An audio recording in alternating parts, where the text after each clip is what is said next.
In June 2023, the Titan submersible vanished during a dive to the Titanic. Days later, debris confirmed what everyone feared, a catastrophic implosion that killed all 5 people on board. But once the headlines faded, a deeper story emerged, one about ignored warnings, loopholes in an unregulated industry, and a company that pushed innovation faster than safety. Today, we're breaking down the aftermath no one talked about, and the one thing that ultimately went terribly wrong.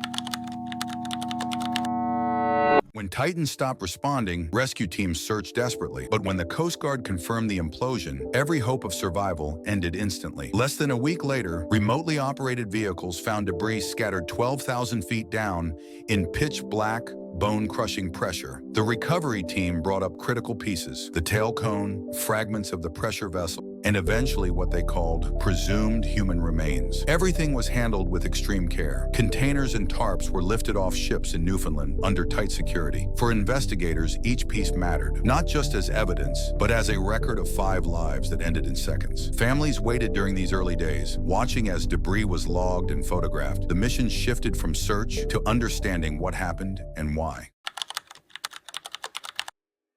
The implosion sparked investigations across multiple countries. The U.S. Coast Guard launched its highest-level inquiry, a Marine Board of Investigation. This wasn't a simple accident review. They dug into everything: Titan's design, testing, safety systems, documents, and whether criminal negligence was involved. The NTSB joined in, analyzing the physical remains and focusing heavily on Titan's carbon fiber hull, a material never approved for deep-sea pressure cycles. Canada's Transportation Safety Board opened its own investigation because the support ship, the Polar Prince, was Canadian flagged. They interviewed the crew, examined voyage logs, and coordinated with U.S. authorities. From the very beginning, all 3 agencies agreed Titan was experimental, risky, and operating outside normal certification pathways.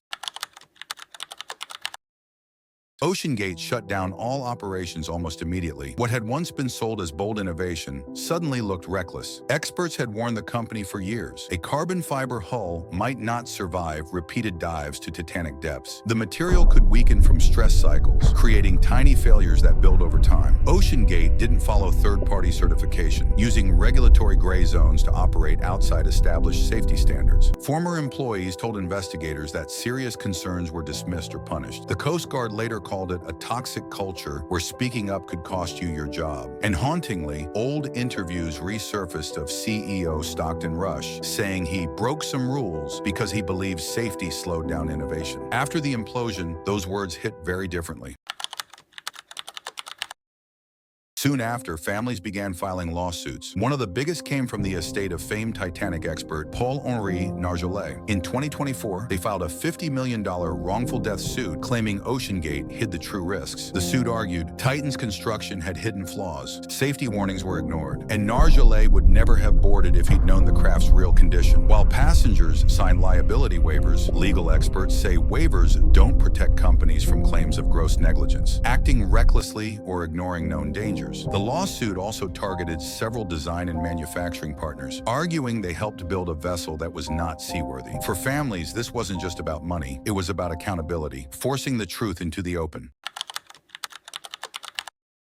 Titan's implosion didn't just destroy one sub, it shook the entire deep-sea exploration industry. The Coast Guard released sweeping recommendations calling for mandatory third-party certification, stricter inspections, and regulated design standards. Insurers pulled back, risk models changed, coverage costs skyrocketed. Investors, once excited about ultra-deep tourism, stepped away. Many projects stalled because they were suddenly seen as too dangerous or too expensive to pursue without stricter oversight. Even scientific expeditions reevaluated their own safety protocols. Titan became a symbol. What happens when ambition outruns safety?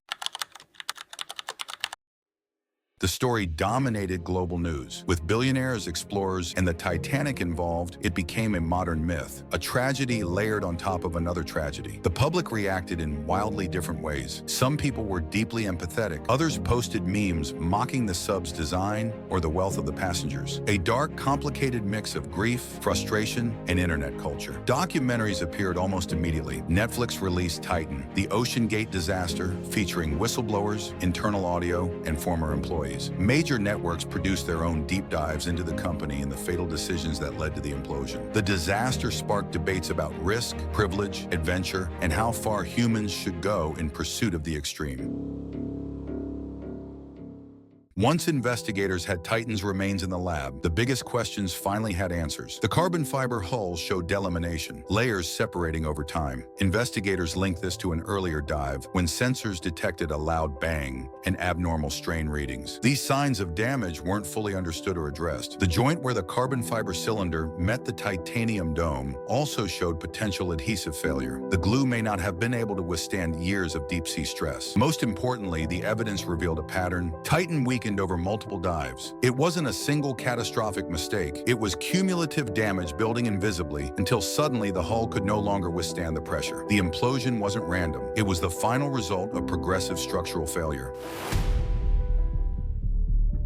By July 2023, OceanGate suspended all operations, not temporarily, permanently. Their website quietly went dark. Their social media disappeared. A different CEO was appointed just to help wind down the company. Legally, OceanGate still exists on paper, but practically the company is finished. Its legacy is no longer exploration, it's a warning. For anyone thinking about extreme tourism or experimental expeditions, Titan leaves important lessons. 1. Ask for certification. If a vessel isn't classed by an independent agency, that's a red flag. 2. Check maintenance and testing history. Responsible operators inspect constantly. 3rd, demand third-party engineering reviews. Self-certification isn't enough. 4. Look for transparency. Safety logs, risk reports, incident histories. Good companies share them. 5. Evaluate the culture. If staff are afraid to speak up, there's danger. 6. Be careful with waivers. Legal forms don't always protect passengers or companies. 7. Support better regulation.